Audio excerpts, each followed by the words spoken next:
আর আমাদের নেতা হলো বঙ্গবন্ধু। কেউ হয়তো বলবো আমাদের নবী হচ্ছেন মোহাম্মদ রাসূলুল্লাহ আর আমাদের নেতা হলো শহীদ জিয়া।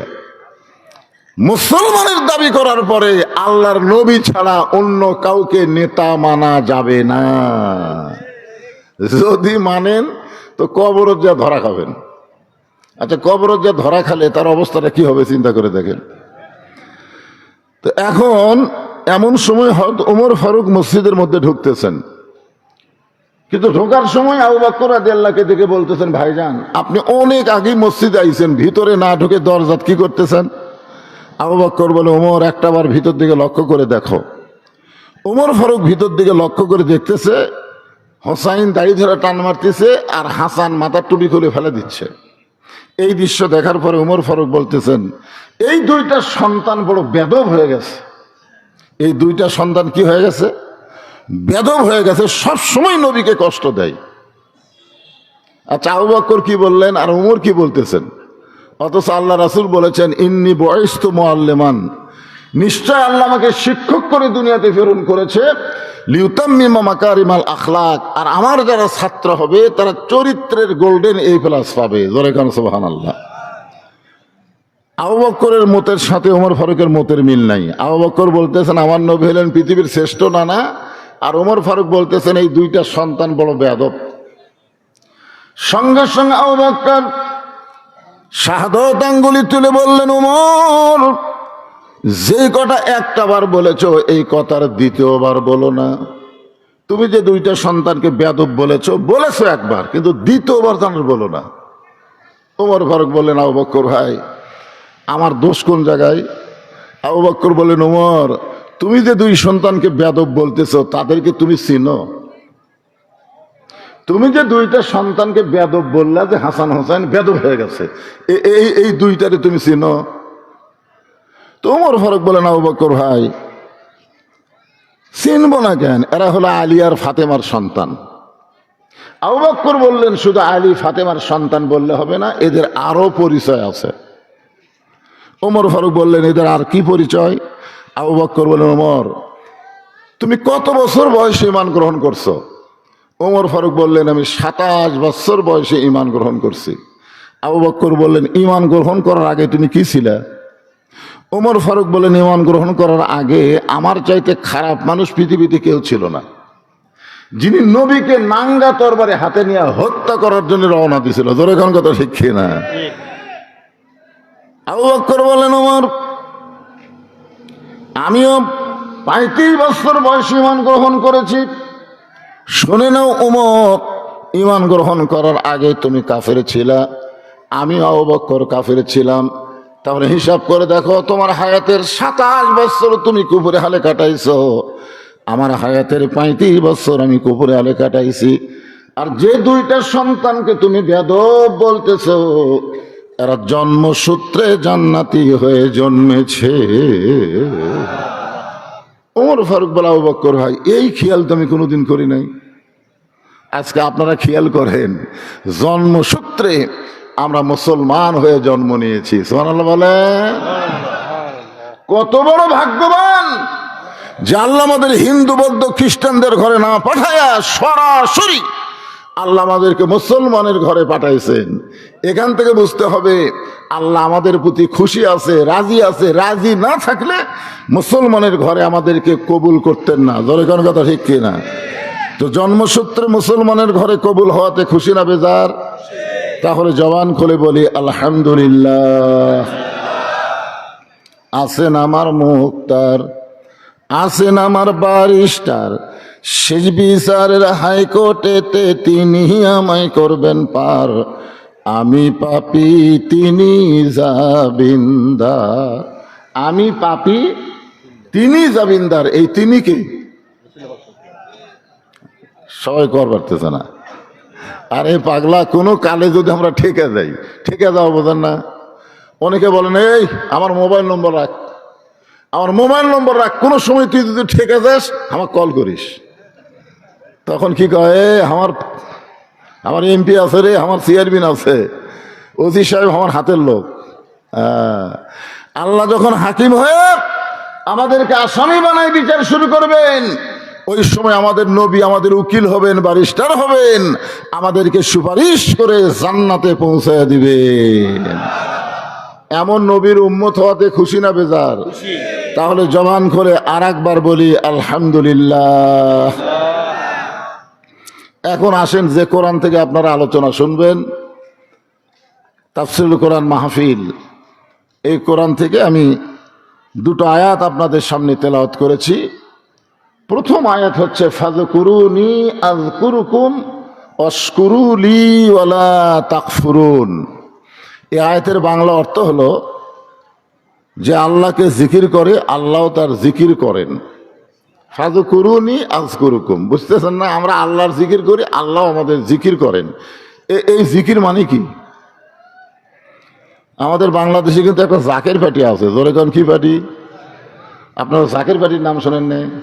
সেই জিকির, আমার দয়াল বাবার দরবারেতে কেউ ফিরে না খালি হাতে, এরকম একটা পার্টি আছে না নাই? কি কয় হাইরে, আল্লাহ বলতেছেন ফাযকুরুনি আযকুরকুম, যে আমাকে জিকির করে আমি আল্লাহ তার জিকির করি। এখানে জিকির শব্দের অর্থ হলো স্মরণ করা, বিপদে আপদে সুখে শান্তিতে সবসময় স্মরণ করা লাগবে কাকে? আরো ধরে কন। তার মানে বোঝা যাচ্ছে আল্লাহ ছাড়া আমাদের কেউ নাই। একবার মুসা আলাইহিস সালাম রাস্তা দিয়ে যাচ্ছিলেন, রাস্তা দিয়ে যাওয়ার সময় দেখে রাস্তার বাম পাশে বসে শয়তান কান্দিচ্ছে। কে কান্দিছে? শয়তান কাঁদতেছে। তো মুসা বলতেছে, শয়তান কান্দো কেন?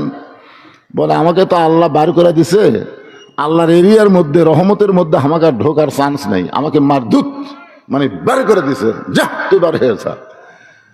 তা আমি কাঁদতেছি এই কারণে, আপনি যখন আল্লাহর কাছে যাচ্ছেন তুর পর্বতে, মানে আল্লাহর সাথে যখন কথা বলবার যাচ্ছেন, তখন একটু আপনি আমার কথা আল্লাহকে বলবেন।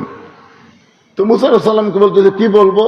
যে আমার কথা বলবেন, আমি একটু তওবা করে ভালো হবার চাই, শয়তানি করবার আর মন চাচ্ছে না। মানে আমি শয়তানি আর কি করব, আমার চাইতে মানুষ শয়তান বড় হয়ে গেছে, মানে মানুষের শয়তানির কাছে আমার শয়তান আর কুলাচ্ছে না। যেরকম রমজান মাসে রাসূল বলেছেন আল্লাহ শয়তানকে জাহান্নামের শিকল দিয়ে বন্ধ করে থই, রমজান মাসে কিন্তু ইবলিস শয়তানকে আল্লাহ কি করে? জাহান্নামের শিকল দিয়ে বন্ধ করে থই। তারপর আমাকে রমজান মাসে শয়তানি কম হয় না বেশি হয়? তো মানে মানুষ শয়তান, ইবলিস শয়তানের চাইতে বড় হয়ে গেছে।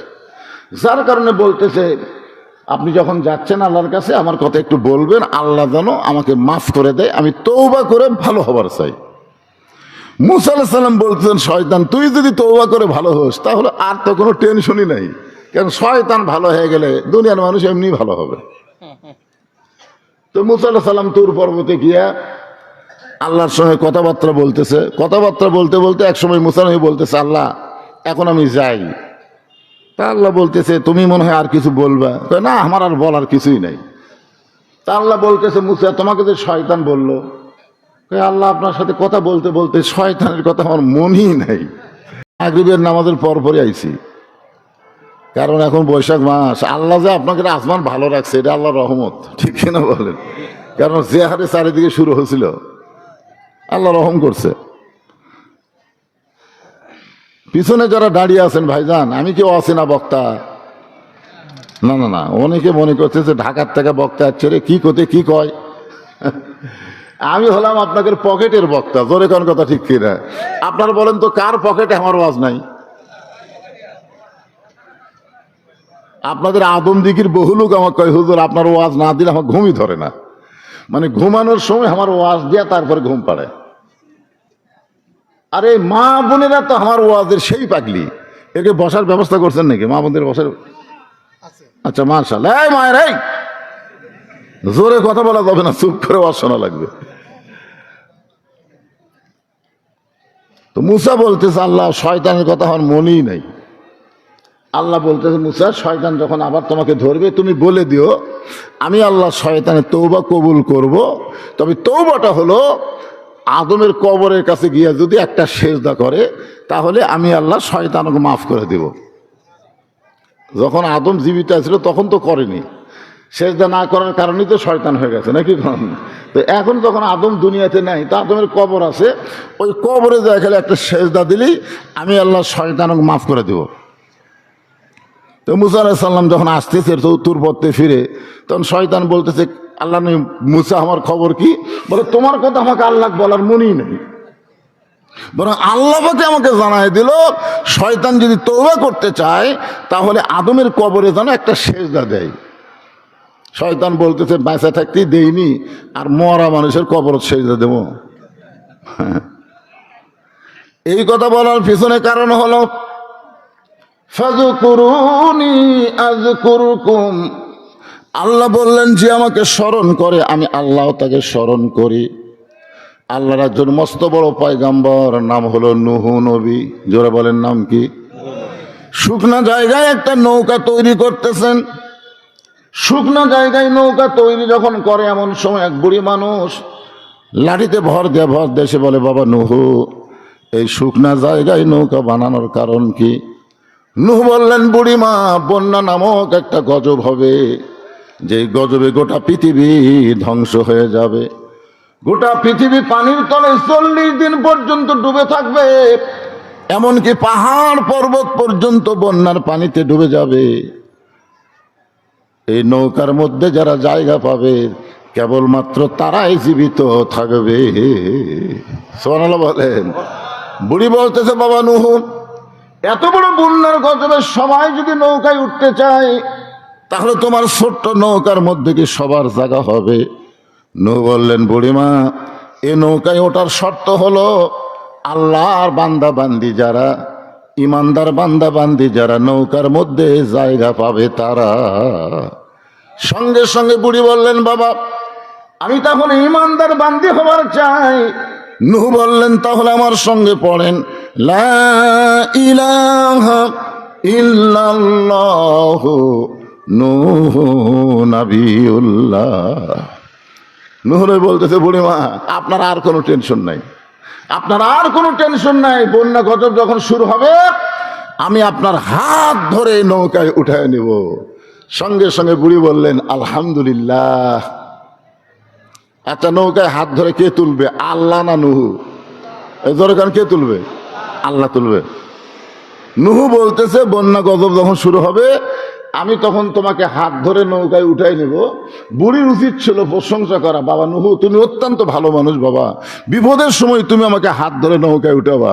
কিন্তু বুড়ি নূহুর প্রশংসা না করে বুড়ি বললেন কি, আলহামদুলিল্লাহ। কিন্তু আমাদের বাংলাদেশে অনেকে আছে, আমার নেতার চরিত্র ফুলের মতন পবিত্র, নামাজ পড়ে না এক ওয়াক্ত।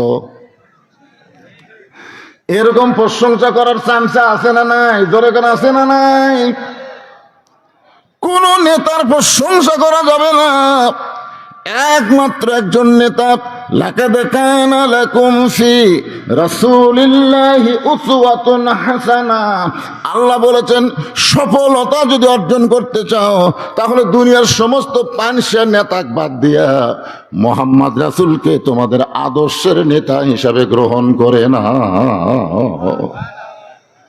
বিশ্ব নবীর চরিত্র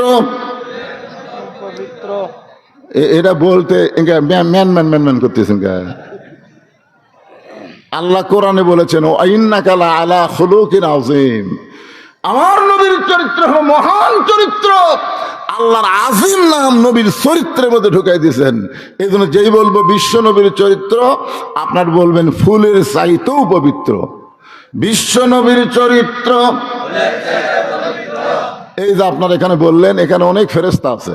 এই ফেরেশতা আল্লাহর কাছে গিয়ে বলতেছে, আল্লাহ আল্লাহ, 1400 বছর পরে আদম দিকির মাহফিলে তোমার বান্দারা বিশ্ব নবীর চরিত্র ফুলের চাইতে পবিত্র ঘোষণা দিয়েছে।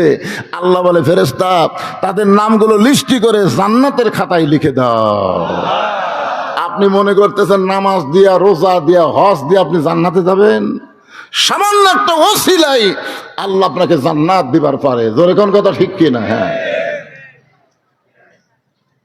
বুড়ি চলে গেল, এরপরে বন্যা গজব শুরু।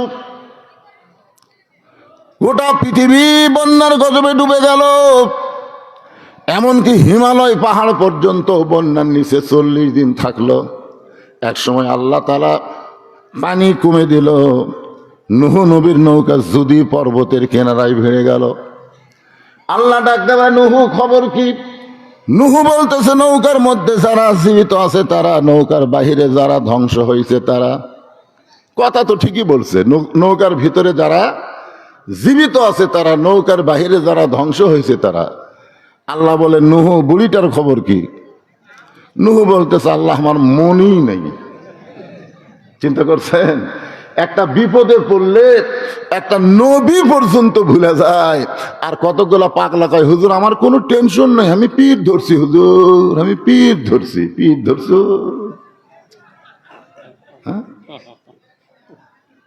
তুমি যে পীর ধরছো সেই পীর জান্নাত পাবে কিনা তারই কোনো গ্যারান্টি নাই।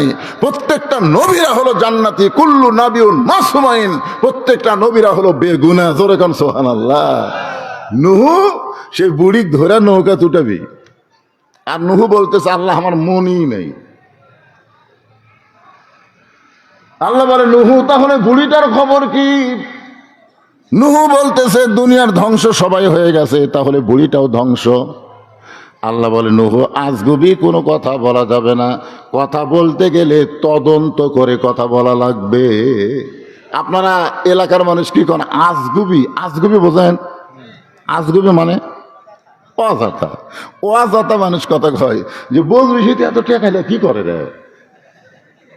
দেখবেন চাষটারে বসে গল্প করে, আরে এত টেকাইলে, এই টেকাইলে কি করে রে।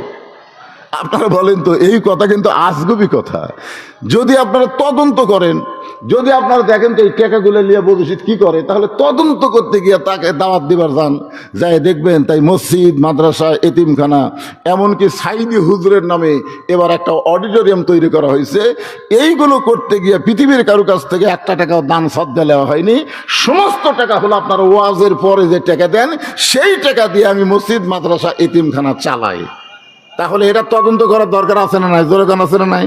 প্রথম মাদ্রাসা শুরু করছি 12 শতক জায়গার উপর, সেই মাদ্রাসা হয়ে গেছে 235 শতক। তাহলে চিন্তা করা লাগবে, এই টাকা তো আমার বাপের না, এই টাকা আমার মায়ের না, এই টাকা হলো জনগণের টাকা। ওয়াজের পরে আমাকে যেটা দেয় সেই টাকা দিয়ে আমি মসজিদ, মাদ্রাসা চলাই। তাহলে তদন্ত করার দরকার আছে না নাই? তো তদন্ত না করে আজগুবি চা খানার দিবা উল্টা কোন এতটুকু।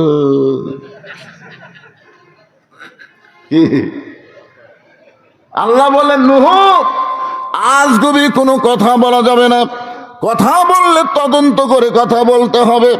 এবার নূহ নবী তদন্ত করতে গিয়ে দেখে বুড়ি তো দূরের কথা, বুড়ির ঝুবড়ি বাড়ি পর্যন্ত কিছুই হয়নি।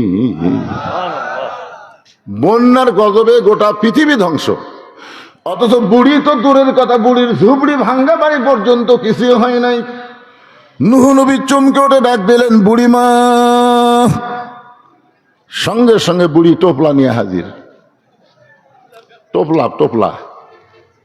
তো নূহ নবী বলতেছেন, বুড়িমা টোপলা খেন? বলে সাইজ হয়ে বসে আছি। সাইজ হইয়া? জোরে কোন কি হইয়া? আপনারা বলেন তো, নূহ নবী যেরকম বুড়িমাকে ডাক দিয়েছে, এরকম আল্লাহ কিন্তু আমাদেরকে মৃত্যুর জন্য ডাক দিবে। জোরে কোন কথা ঠিক কিনা? একটা গানও আছে, আপনারা শোনেননি? ডাক দিয়েছেন, ডাক দিয়েছেন আল্লাহ আমারে, রইব না আর বেশি দিন তোদের মাজারে, চলতে পথে 2 দিন থামিলাম। চলার পথে কয়দিন? এ গান যদি আপনারা যুবকেরা গাও, এই যুবকেরা তো বহু গান গায়। এই বরবাদ সিনেমার শাকিব খানের গান গাইতে গাইতে পাগলা হয়ে গেছে। আরে পাগলা, ওলা গান না গেয়া এই গান গাও, প্রত্যেক পরতে পরতে সব পাওয়া। তাহলে আমার সঙ্গে বলো, ডাক দিয়াছেন দয়াল আমারে, রইব না আর বেশি দিন তোদের মাজারে, চলতে পথে 2 দিন থামিলাম, যাবার কালে একজন আর দেখা না পাইলাম, ও আমার সাদের মালা যায় রে ছিঁড়ে, রইব না আর বেশি দিন তোদের মাজারে। এই গানটা আমি খেয়াল করে দেখলাম, হাসিনা যখন পলে যাচ্ছিল। আপনারা দেখছেন হাসিনা পলানোর একটা ভিডিও দেখছেন? হাসিনা তার বোন শেখ রেহানা লিয়া যখন পলাচ্ছে, ওই সময় আমি ভিডিওটা খুব খেয়াল করে দেখলাম। হাসিনার বোন শেখ রেহানা নিচের দিকে তাকে হাঁটতেছে, মাটির দিকে তাকে হাঁটতেছে, আর হাসিনা খালি এইরকম। তখন হাসিনার মনের মধ্যে একটা গান হচ্ছে, চলতে পথে 2 দিন থামিলাম, যাবার কালে এক চামচারও দেখা না পাইলাম। হাই রে হাসিনার চামচা রে, আপনাদের আদম দিকের গাবড়া কুটি রে, গাবড়া হে গাবড়া কুটি, হাই রে গাবড়া রে, এই গাবড়া আমাকে আদম দিকে ওয়াজ করবার দেয় না, ধরে কোন কথা ঠিক না। আমি এখন আদম দিক দিয়ে গাড়ি নিয়ে যাই আর কেড়ে গাবড়া, একটা চামচাও নেই। হাসিনা খালি চারিদিকে তাকায়, চোখের পানি বের করে বলে, যাবার কালে এক চামচারও দেখা না পাইলাম। কি মনে করতেছেন ভাইজান? বুড়ি বলতেছে, রেডি হয়ে টোপলা টাপলি গোছায় বসে আছি, তুমি যখন আমাকে ডাক দিবা, বন্যা গজব থেকে বাঁচানোর জন্য নৌকায় ধরে তুলবা, আমার যেন বের হতে দেরি না হয় আল্লাহ বলে। তাহলে কোন সময় আমাদের মৃত্যু হবে আমরা কেউ বলতে পারি না। বলবার যদি না পারি, তাহলে সব সময় আমাদের সাইজ হয়ে থাকার দরকার আছে না নাই? নূহ নবী গালত হাত দেয় কান্দার, বলে বুড়িমা বন্যা গজব শেষ, বন্যা গজব শেষ, গোটা পৃথিবী ধ্বংস হয়ে গেছে, অথচ আপনার বাড়িরও কিছু হয়নি, আপনারও কিছু হয়নি। বুড়িমা আপনি এমন কি আমল করেন যে আমল করার কারণে আল্লাহ আপনার বাড়ি এবং আপনাকে হেফাজত করলো? বুড়ি বলতেছে, বাবা তোমার মনে নাই, তুমি যখন আমাকে বলছিলে হাত ধরে নৌকায় উঠাবা, তখন আমি জানি ইমানদার যারা ইমান গ্রহণ করেছে তাদের একটাই বিশ্বাস, দুনিয়ার সবাই সবাইকে ভুলতে পারে, এটা আল্লাহর পাগল হবে। জোরে কোন কথা ঠিক কিনা? বলতেছে 2.5 ঘন্টা পর আমার ফাঁসি হবে, খামাখা 2.5 ঘন্টা চেতন থেকে লাভ কি? আমি 2 ঘন্টা ঘুম পাড়ি, 2 ঘন্টা ঘুম পাড়ি। উকিল সাহেব যদি আমি চেতন না পাই, তাহলে তুমি আমাকে চেতন করো। আপনার বলেন 2.5 ঘন্টা পর যার ফাঁসি হবে, তাই বলতেছে খামাখা বসে থাকা লাভ কি? আমি 2 ঘন্টা ঘুম পাড়ি, যদি চেতন না পাই তাহলে তুমি আমাকে ডাক দিও। উকিল খালো ওটমোট কামলা এরকম করে ফাঁসি হবি ওরি, আর ওই ঘুম পাড়বি, চেতন পাবি না, আমাকে ডাক দেওয়া লাগবে। উকিল মনে মনে চিন্তা করতেছে, ফাঁসির চিন্তায় লোকটা পাগল হয়ে গেছে, তার সাথে গল্প করে লাভ নাই। মনের দুঃখে উকিল তাজুল ইসলাম যখন বাইরে গেছে, রাত যখন 11:30টা, এমন সময় উকিল ফাঁসির কন্ডম সেলে ঢুইকে দেখে মীর কাসিম আলী নাক ডাকা ঘুম পাড়তেছে। আর মাত্র 8 ঘন্টা, 8 ঘন্টা পরে এই লোকটার ফাঁসি হবে, আর এই লোকটা নাক ডাকা ঘুম পাড়তেছে। সঙ্গে সঙ্গে পায়ের বুড়া আঙ্গুল লড়াইছে। মীর কাসেম আলী ঘুম থেকে চেতন পায়ের চমকা বলতেছে, ভাই ফাঁসির সময় কি হয়ে গেছে? উকিল বলতে, স্যার এখনো 8 ঘন্টা আছে। আলহামদুলিল্লাহ। ওযু করে 2 রাকাত নামাজ পড়ে, কোরআন থেকে সূরা মুলক আর মুজাম্মিল তেলাওয়াত করে, ফাঁসির কন্ডম ছেলে সবচাইতে ভালো যে পাঞ্জাবি ছিল, সেই পাঞ্জাবি পরার পরে চিরুনি দিয়ে মাথা হাসড়ায় বলতেছে, উকিল দেখো তো আপনাকে আমাকে কেমন লাগতেছে। উকিল চোখের পানি বের করে কাঁদতে, স্যার আপনি কি শ্বশুর বাড়ি যাবেন? এক্ষুনি আপনার ফাঁসি হবে, এখনই আপনার ফাঁসি হবে, আর আপনি সুন্দর পাঞ্জাবি গায়ে দিয়ে মাথা চুল হাসড়ায় বলতেছেন আমার কেমন লাগতেছে। মীর কাসেম আলী মুচকে মুচকে হাসের বলে, উকিল ফাঁসি হবে আমার আর তুমি কাঁদতেছো। তাসদিক বিল জেনান, কলিজার মধ্যে ইমান নিয়ে আমি ঘুমাইছিলাম, ওই ঘুমের ঘরে আল্লাহ পাক আমারে দেখাইছে অন্যায়ভাবে কাউকে যখন ফাঁসি দেওয়া হয় তার মৃত্যু হয় না, তার মৃত্যু হয় না। দুনিয়াতে ফাঁসি হবে, দেহ থাকবে দুনিয়ায়, আর মুখ প্রাণ পাখি যাবে ইল্লিন নামক জান্নাতের বাগানে। লিল্লাহ তাকবীর। ভাইজান এরই নাম হলো তাসদিক বিল জানান। কলিজার মধ্যে যখন ঈমান আসবে, ওই ঈমানটা মানুষকে দুনিয়ার পাগল বানাবে না, আল্লাহর পাগল বানায় দিবে। জোরে কোন কথা ঠিক কিনা? আপনারা বলেন তো, যত চেষ্টা করেন থাকতে পারবেন? চেষ্টা করেন না, 6 তলা 7 তলা 10 তলা বিল্ডিং বানায় খালি উপর দিকে তাকায়, খালি উপর দিকে দেখে। কি দেখিস রে? রড বার করে খেয়েছি, হুজুর দোয়া করবেন, 10 তলার ভিত দিছি, 8 তলা হচ্ছে, আরো 2টা তলা করবার পারলি আমার শান্তি হুজুর।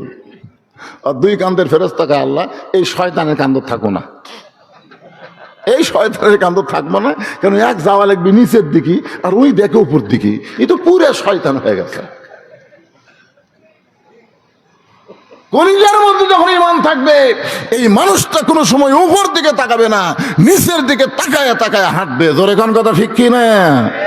এরপরে রাসূল বললেন আমল বিল আরকান, ঈমান অনুযায়ী আমল করা লাগবে। আমাদের বাংলাদেশে মানুষ নামাজ পড়ে, কিন্তু যখন তাকে পড়া দরকার তখন তাকে পড়ে না। আল্লাহ রাসূল বলেছেন 7 বছর থেকে নামাজের তালিম দাও। কয় বছর? আর 10 বছর থেকে জোর করে নামাজ ধরাও। আপনি যদি আপনার সন্তানকে 7 বছর থেকে নামাজের তালিম দিতেন আর 10 বছর থেকে জোর করে যদি নামাজ ধরাবার পারতেন, ইন্নাস সালাতা তানহা আনিল ফাহশাই ওয়াল মুনকার, একমাত্র নামাজই পারে যাবতীয় বেহুদা খারাপি কাজ থেকে বাঁচায় দিতে। আজকে দেখেন তো আপনার ছেলেদের দিকে তাকা, দেখেন তো আপনি এই ভুল করার কারণে আপনার ছেলের সাইজ দেখছেন। ঈদুল ফিতরের দিনে 128 জন ছেলে মোটর সাইকেল অ্যাক্সিডেন্ট করে মরে গেছে। আমি একদিন ঈদের পরের দিন আমার মাহফিল নগাঁও ছিল, আমি এই রাস্তা হাসুন দেখি কতগুলো ছেলে মোটর সাইকেল চালাচ্ছে। আমি বললাম এই শালাকের পাশাত কি গুঁড়া কিরমি হবে নাকি রে? এই শোনেন, আপনি বাবা, আপনার ছেলেকে আপনি দেখবেন না? রাসূল বলেছেন 7 বছর থেকে ওকে নামাজের তালিম দাও, 10 বছর থেকে জোর করে নামাজ ধরাও। আপনার ছেলেদেরকে মেয়েদেরকে যদি আপনি 10 বছর থেকে নামাজ ধরাবার পারতেন, আপনাকে আর কোনো টেনশন করা লাগতো না। আল্লাহর কোরআনই বলেছে ইন্নাস সালাতা তানহা আনিল ফাহশাই ওয়াল মুনকার, একমাত্র নামাজই পারে মানুষকে যাবতীয় খারাপি থেকে বাঁচাই দিতে। আমল বিল আরকান, ঈমানের 1 নম্বর আমল হচ্ছে নামাজ পড়া।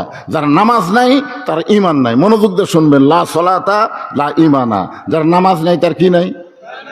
লা সালাতা লা দীনা, যার নামাজ নাই তার কোনো ধর্ম নেই। বাইনাল আবদি ওয়াল কুফরি তরকুস সালাত, বান্দার কাফের মধ্যে পৃথক করার জিনিসটার নামই হলো নামাজ। এবার আসেন, কোরআনের আয়াত হলো আস্তাইনু বিসসবরি ওয়াসসালাহ ইন্নাল্লাহা মাআস সাবিরিন। যদি আল্লাহর কাছে আমরা কিছু পাবার চাই তাহলে কয়টা জিনিস লাগবে? আপনারা কি বিরক্ত হচ্ছেন? তাহলে 2টা জিনিস লাগবে, একটা হলো ধৈর্য আর একটা হলো নামাজ। আপনারা বলেন তো কোন জিনিসের মধ্যে আমাদের ধৈর্য কম?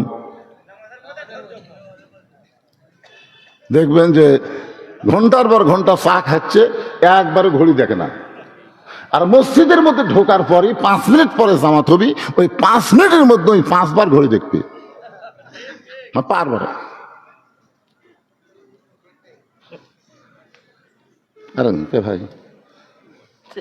ভাই এখনো 3 মিনিট, আজ ঘড়ি লড়তেছে না রে, আজ ঘড়ি লড়তেছে। যেই লোকটা এত অস্থির, ওই লোকটাই মসজিদ থেকে বের হয়ে চাষটলে 1-1 ঘন্টা আড্ডা গুলি মারতেছে, একবারও ঘড়ি দেখতেছে না। অথচ আপনি জানেন আল্লাহর ঘরের মধ্যে ডান পা দিয়ে আপনি কি দোয়া পড়ছেন? আল্লাহুম্মা আফতাহ লি আবওয়াব রাহমাতিক, মানে কি? আপনি ঢুকেন নাই, আল্লাহ আপনাকে দয়া করে রহমতের ঘরের মধ্যে ঢুকাই দিয়েছে। জোরেগণ কথা ঠিক? সময় মতো নামাজ হবে। বারবার আপনি ঘড়ি কেন দেখতেছেন? আপনি অস্থির কেন হচ্ছেন? আল্লাহ বলতেছেন বিসসবরি ওয়াসসালাহ, ধৈর্য আর নামাজ লাগবে যদি আমার কাছে কিছু পাবার চাও। আমরা বাংলাদেশে কি চাই সেইটা পাবার গেলে ধৈর্য আর নামাজ লাগবে। আপনারা হয়তো ভাবতেছেন হুজুর এই নামাজ আবার কি? এই নামাজ সম্পর্কে আল্লাহ বলেছেন ইন্না সালাতি ওয়া নুসুকি ওয়া মাহইয়ায়া ওয়া মামাতি লিল্লাহি রাব্বিল আলামিন। এশার নামাজ পড়ে হযরত আলী দাঁড়াইছে। আল্লাহ রাসূল বলেন আলী ইজলিস, বসো। কয় না হুজুর, আমি আপনাকে একটা কথা বলবার চাই, এই জন্যই দাঁড়াইছি। রাসূল বলেন আলী তুমি আবার কি বলবার চাও? বলে হুজুর, আপনি একদিন বলেছেন এই দুনিয়াতে 10 জন সাহাবীকে আল্লাহ জান্নাতের সার্টিফিকেট দিছে। কয়জন? 10 জন সাহাবীকে, সব সাহাবীরাই জান্নাতি। বলেন সব সাহাবীরা কি? রাদিয়াল্লাহু আনহুম ওয়া রাদু আন যালিকা লিমান খাশিয়া রাব্বা। যাদের পিছনে রাদিয়াল্লাহু তাআলা আনহু আছে, আল্লাহ রাসূল বলেছেন তাদের সবাইকে আল্লাহ বিনা হিসাবে জান্নাত দিয়ে দিবে। কিন্তু আল্লাহর কি শান, 10 জনের নাম আল্লাহ প্রকাশ করছে। 1 নম্বর আবু বকর, খেয়াল করবেন, 1 নম্বর কে? 2 নম্বর উমর, 3 নম্বর ওসমান, 4 নম্বর আলী, 6 নম্বর আব্দুর রহমান ইবনে আউফ, 7 নম্বর হলো 6 নম্বর হলো জুবাইর, 7 নম্বর হচ্ছে তালহা, 8 নম্বর সাদ ইবনে আবি ওয়াক্কাস, 9 নম্বর আবু সাইদ, আর 10 নম্বর হলো ওবাদা ইবনুল জাররাহ। এই 10 জন হলেন আশারে মুবাশশারা। কি বুঝলেন আশারে মুবাশশারা মানে কি? দুনিয়াতেই আল্লাহ তাদেরকে জান্নাতের সার্টিফিকেট দিয়েছে। জোরে গান সুবহানাল্লাহ। আলী বলছে যে হুজুর, আমি একটা গোপন কথা বলবো, সেটা হলো এই, আমি যদি আজ থেকে যদি ফজরের নামাজ না পড়ি, ফজরের নামাজ যদি আজ থেকে আমি না পড়ি, এরপরেও কি আল্লাহ আমাকে জান্নাত দিবে? সমস্ত সাহাবের খেলে ওটমোট কামড়াচ্ছে, ওটমোট। কিন্তু এত বড় সাহসকে আল্লাহ কে দিল রে? আলী বলতে তো হুজুর, চিন্তা ভাবনা করে কোন, আমার নাম যদি জান্নাতের সার্টিফিকেটের 4 নম্বরে থাকে, তার আমি যদি ফজর না পড়ি, এরপরেও কি আল্লাহ আমাকে জান্নাত দিবে? আল্লাহ রাসূল কিছুক্ষণ পরে বললেন, আলী শুধু ফজর না, তুমি যদি সমস্ত নামাজ বাদ দাও, এরপরেও আল্লাহ তোমাকে জান্নাত দিবে। আলী বলতেছে, একদিনে কি সব বাদ দেওয়া যায়? এতদিনের অভ্যাস, একদিনে সব বাদ দেওয়া যায় না। তো ওই ফজর নামাজ পড়তে আমার একটু বিরক্ত লাগে। আরামের ঘুম ভাঙ্গা সালাত খায়রুন নাম শোনার সাথে সাথে বিরক্ত লাগে। এই জন্যে আজ থেকে আমি আর ফজর পড়বো না। আল্লাহ রাসূল বললেন, ঠিক আছে, না পড়লেও আল্লাহ তোমাকে জান্নাত দিবে। এই কথা বলে হযরত আলী যখন মসজিদ থেকে বের হয়ে গেছে, এমন সময় আবু বকর রাসূলের কাছে গিয়ে বলতেছে, হুজুর, এর কান সারাতে একটা চড় মারে ফেললেন না?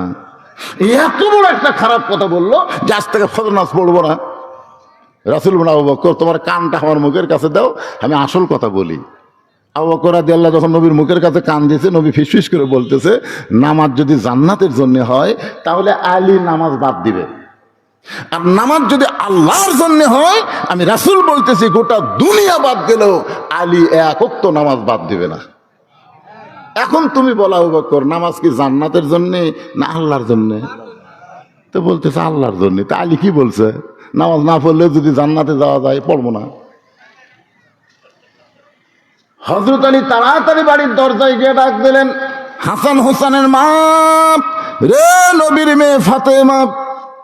সঙ্গে সঙ্গে ফাতেমা দরজা খুলে চমকে গিয়ে বলতেছে, আসসালামু আলাইকুম। হযরত আলী বলতেছে, আমার মনে নাই রে। কি মনে নাই কন্ত? আল্লাহ রাসূল বলেছেন যে তোমরা পুরুষ মানুষ কোন জায়গা থেকে যখন আসবে, বাড়িতে এসে সর্বোত্তম তোমরা সালাম দিবে, আসসালামু আলাইকুম ইয়া আহলাল বাইত। সালাম দেওয়ার সঙ্গে সঙ্গে ওই বাড়ির উপরে আল্লাহর অবারিত রহমত বর্ষণ হবে। সুবহানাল্লাহ বলে হবে না? আপনারা কি দরজার সালাম দেন? যে স্বামী স্ত্রীর মধ্যে সালামের আদান প্রদান আছে, ওই স্বামী স্ত্রীর কোনোদিন তালাক হবে না। যে স্বামী বউরে সালাম দেয়, বউ স্বামীরে সালাম দেয়, ওই স্বামীর বাপ মায়ের বিরুদ্ধে কোনোদিন বউ কথা বলবে না, কোনোদিন কথা বলবে না। কিন্তু আমাকে সালাম কালাম নাই, খালি বউ খালি কানের মধ্যে বিষ ঢুকে দেয়, তোমার মা ভালো না, তোমার বাপ ভালো না। কি আজ থেকে সালাম দেওয়া শুরু করবেন? ফাতেমা বলতেছে, আসসালামু আলাইকুম। আলী বলতেছে, আর মনে নাই। ফাতেমা বলতেছে, সারা জীবন আপনি দরজা এসে আমাকে সালাম দেন, আর আজকে সালাম বাদ দেওয়ার কারণ কি? আলী মনে মনে ভাবতেছে, আজকে ঈশান ফজর নামাজ বাদ দিবার চাচ্ছি, তাই বলে কি আমার সালাম আল্লাহ কাড়ে নিল নাকি? হযরত আলী ফাতেমাকে বুকের মধ্যে নিয়ে বলে, ফাতেমা, আজকে আমাকে যেন ফজরের আযান শোনার পরে ডাক দিও না। হযরত বেলাল যখন আজান দিবে, ওই আজান শুনে যেন আমাকে ডাক দিও না। আমি নবীর কাছে বলে আইছি, আজ থেকে আর আমি ফজরের নামাজ পড়বো না, কারণ নামাজ না পড়লেও আল্লাহ আমাকে জান্নাত দিবে। ফাতেমা মুচকি মুচকি হাসতেছে, কারণ ফাতেমা হযরত আলীকে চিনে। প্রত্যেকটা বিবি তার স্বামীকে চিনে। জোরে কান, চিনি কি চিনে না? আমি কত বড় হুজুর, এটা আপনারা কেউ বলতে পারবেন না। এটা জানে হলো আমার বউ। আমি বইয়ের হাতে 500 টাকা দিয়ে বললাম, তুমি খালি একবার আমাকে হুজুর কও তো দেখি, তোমার মুখে হুজুর শুনতে কেমন লাগে? আমার বউ মুচকে মুচকে হাসে আর কয়, জনগণ আপনাকে চিনে না তাই হুজুর কয়। কিন্তু আমি আপনাকে চিনি, হুজুর হওয়া এত সহজ নয়। তাহলে আমাকে সবচাইতে যিনি বেশি চিনে, তিনি কে? জোরে বলেন না কেন, তিনি কে? তিনি আমার বউ। তাহলে হযরত আলী যখন বলতেছে, আজকে ফজরের নামাজে আমাকে ডাক দিও না। ফাতেমা মুচকি মুচকি হাসতেছে। মুচকি মুচকি হাসার কারণ হলো, একদিন আল্লাহ নবী ফাতেমার ঘরের মধ্যে ঢুকে, ফাতেমা ঘরের কোনায় ছোট বাচ্চার মতন কাঁদতেছে। রাসূল ফাতেমার কাছে গিয়ে বললেন, মা তুই এইভাবে কেন কাঁদতেছিস? ফাতেমা বলে, বাবা দুনিয়াতে কি কোনো ধনী যুবক ছিল না যে যুবকের সঙ্গে আপনি আমাকে বিয়ে দিতেন? বাবা এমন একটা গরিবের সঙ্গে আমার বিয়ে দিলেন, আমার সকালবেলা খাবার থাকলে রাতের বেলা থাকে না, রাতের বেলা কোনোদিন যদি খাবার পাই দিনের বেলা থাকে না। এই কষ্টের জীবন আমি আর সইতে পারি না। সঙ্গে সঙ্গে রাসূল বললেন, ফাতেমা তুই কি জানিস মা, আমি সত্যিই দুনিয়ার যুবকদের সঙ্গে তোকে বিয়ে দিবার চাইছিলাম, কিন্তু ধনী যুবক কাছে আসার পরেও আল্লাহ তাআলা আলীর ব্যাপারে ঘটকালি করেছে। এখন বল ফাতেমা, আল্লাহ যদি আলীর ব্যাপারে ঘটকালি করে তখন আমি নবী কি করব?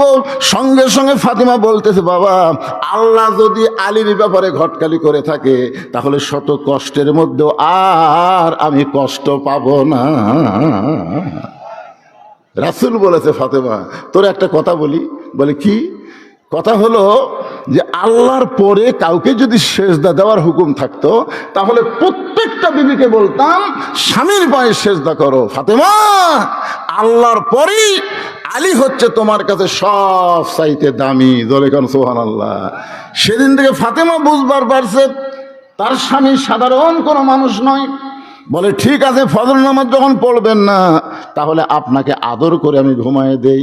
এতদিন বালিশের উপর মাথা দিয়ে হযরত আলী ঘুমাইছে, আর সেই রাত্রে ফাতেমা উরাতটাকে বালিশ বানায় দিয়ে স্বামীর চুলের মধ্যে হাত দিয়ে বিলকি কাটতেছে। এক সময় হযরত আলী ঘুমায় গেছে। হযরত আলী যেই মাত্র ঘুমাইছে, ঘুমের মধ্যে যখন অচেতন, কিছুক্ষণ পরেই হযরত আলী ঘুম থেকে লাফ দিয়ে উঠছে। ফাতেমা বলতেছে, স্বামী গো আপনি না কইলেন ফজরের নামাজ পড়বো না, আজান দিলেও যেন ঘুম থেকে ডাক না দেই, তাহলে আপনি কেমনে চেতন পাইলেন? আলী বলতেছেন, ফাতেমা ফজরের নামাজ না হয় পড়বো না, কিন্তু তাই বলে তাহাজ্জুদের নামাজ আমি ছাড়বো না। লিল্লাহি তাকবীর। আল্লাহ রাসূল বলেছেন 5 ওয়াক্ত নামাজ হলো ইবাদত। এ মনোযোগ দিয়ে শোনেন, আস্তাইনু বিস-সাবরি ওয়াস-সালাহ, ধৈর্যের নামাজ। মনোযোগ দিয়ে শোনেন, 5 ওয়াক্ত নামাজ হলো ইবাদত আর তাহাজ্জুদের নামাজ হলো মহব্বত। সাহাবারা জিজ্ঞাসা করলেন, হুজুর মহব্বত আর ইবাদত এই দুইটার মধ্যে তফাৎ কি? এদিকে চিল্লাচিল্লি কে করে? বাচ্চা কাচ্চারা। ওই পার কি মেয়ে মানুষ আছে? যে বাচ্চারা চিল্লাচিল্লি করতেছে ওই বাচ্চারা হলো সিজার করা। যখন কি করা? সিজার করা বাচ্চারা অস্থির হয়। কারণ নর্মালি বাচ্চা হলে সেই বাচ্চা অস্থির হয় না। কি জন্য হয় না কন্ত? মানে জন্মের সময়ই তার জন্ম হয়, যখন জন্মের সময় সে জন্ম নেই, কিন্তু যখনই সিজার করবি পেট কাটা দেখে আর ঘুমই ভাঙেনি। ডাক্তার কয় 2 দিন পরে এমনি জন্ম হতো রে, এখন পেট কাটলাম কি হলো? তখন আর এক ডাক্তার কয় পেটের মধ্যে বাইর করে একটা ঘুরেন দাও। তখন ছোট বাচ্চাকে পেটের মধ্যে বাইর করে পাও ধরে এইরকম একটা ঘুরেন দেয়, বুঝছেন, চেতন করার জন্য। ওই ঘুমের ঘরে করে এই যে একটা স্কিওর মারে, ওই কারণে ওর মাথার ব্রেনটা কি হয় অস্থির হয়ে যায়। আর অস্থির হওয়ার কারণে দুনিয়াতে মোবাইল ছাড়া ভাত খায় না, মোবাইল ছাড়া ওর কান্না বন্ধ হয় না। জোরে কোন কথা ঠিক কিনা? এই সিজার করা গুলো চিল্লাচ্ছে, সিজার করা। এই স্টেজের উপর যে কয়টা আমরা বসে আছি আমরা সবাই হলো নর্মাল, আমরা কিন্তু সিজার না। আমার দাদি আমাকে বলছে, ভাই তোকে মায়ের পেট থেকে বাইর করে দেয়, তোর মাথা লম্বা হয়ে গেছিল রে, পরে তোর মাথা থাকলে থাকলে আমরা গোল করছি, দেখছেন? কি বলবো প্রসবের কথা, মা বিনে সেই ব্যথা কেউ তো বুঝিবে না, মাজন ঠেকিয়া সন্তানের দায় অকালে মা মারা যায়, কেন সে মায়ের ভক্তি করবা না, এমন দরদি ভবে কেউ হবে না আমার মা গো। মারে মা, ও মা, বাচ্চা নরমালি হবে মা, কেন অধৈর্য হওয়ার কারণে এই সিজার করা। আর সিজার করবার গেলে ওই পেট কে লাড়ে? মেয়া ডাক্তার, একটা মরদ মানুষ ডাক্তার। কোন জায়গায় বাচ্চা আছে কুটি কাটা লাগবে লেড়ে ছেড়ে। এই আপনার শরম নাই? আপনার বইয়ের পেট একটা মরদ মানুষ লাড়া কাটতেছে না কিছু, সিজার করাবো, সিজার করাবো। সিজার করলে মায়ের ক্ষতি, সিজার করলে বাচ্চার ক্ষতি। একটু মনোযোগ দিয়ে শোনেন। 5 ওয়াক্ত নামাজ হলো ইবাদত, আর তাহাজ্জুদের নামাজ হলো মাহাব্বত। সাহাবারা জিজ্ঞাসা করলেন, হুজুর ইবাদত আর মহব্বতের তফাৎ কি? রাসূল বলেন, ইবাদতের বিনিময়ে মানুষ জান্নাত চায়, আর মহব্বতের বিনিময়ে মানুষ আল্লাহ চায়। এক বান্দা আছে নামাজের শেষ দায়, তাহাজ্জুদের।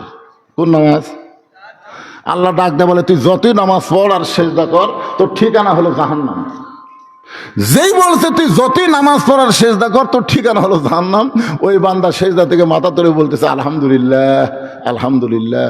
আল্লাহ কয়, কেরে পাগলা, তোকে জাহান্নাম দিলাম, তারপরে তুই আমার শুকর আদায় করতেছিস? সেজদাকারী বলতেছে, আল্লাহ আমি তো ইমানের কারণে জানি জান্নাতেরও মালিক তুমি, জাহান্নামেরও মালিক তুমি। তুমি জাহান্নাম বানায়, সেই জাহান্নাম যদি আমাকে দাও, আমার আপত্তি করে কোনো লাভ আছে? তুমি আমাকে জাহান্নাম দিবে, আলহামদুলিল্লাহ। তাও তো আমি বলতে পারবো আমার জায়গা আছে রে, আমি তাও বলতে পারবো আল্লাহর জাহান্নামে আমার জায়গা আছে। তুমি যদি বলতে জাহান্নামে নাই জান্নাতে নাই, তাহলে যাবো কোথায়? আল্লাহ বলে, পাগল জাহান্নামে গেলে তুই পুড়ে যাবি, তোর কষ্ট হবে। পাগল বলতেছে, আমার জাতির পিতা হযরত ইব্রাহিম নমরুদের চুলা যখন জ্বালাইছিল আগুনে ফেলে দেওয়ার জন্যে, আপনি আগুনের চুলাকে শান্তির বাগান কেন বানাইছেন? আল্লাহ বলে, ইব্রাহিমের কলিজায় আমার মহব্বত ছিল। সেজদাকারী বলে, আল্লাহ তাকায় দেখো, আমার কলিজায় তোমার মহব্বত, তুমি আমার জাহান্নাম দিলে কি হবে? আমি জাহান্নামেও তোমাকে সঙ্গে করে রওনা দিব। আল্লাহ বলে, পাগল রে, আমার মহব্বত নিয়ে কেউ যদি জাহান্নামেও যায়, আমি জাহান্নামকেও জান্নাত বানায়া দিব। হযরত আলী ওযু করে তাহাজ্জুদের নামাজ আদায় করলেন। তাহাজ্জুদের নামাজ আদায় করার কিছুক্ষণ পরে হযরত বেলাল যখন আজান দেয়, আল্লাহ রাসূল বলেছেন, দুনিয়ার মুয়াজ্জিন আজান দিলে আজান মুসল্লির কান পর্যন্ত পৌঁছে, কিন্তু আমার বেলাল যখন আজান দেয়, ওই আজান আল্লাহর আরশ পর্যন্ত পৌঁছে যায়। সাহাবীরা বললেন, হুজুর হযরত বেলালের আজানের মাহাত্ম্য এত বেশি কেন?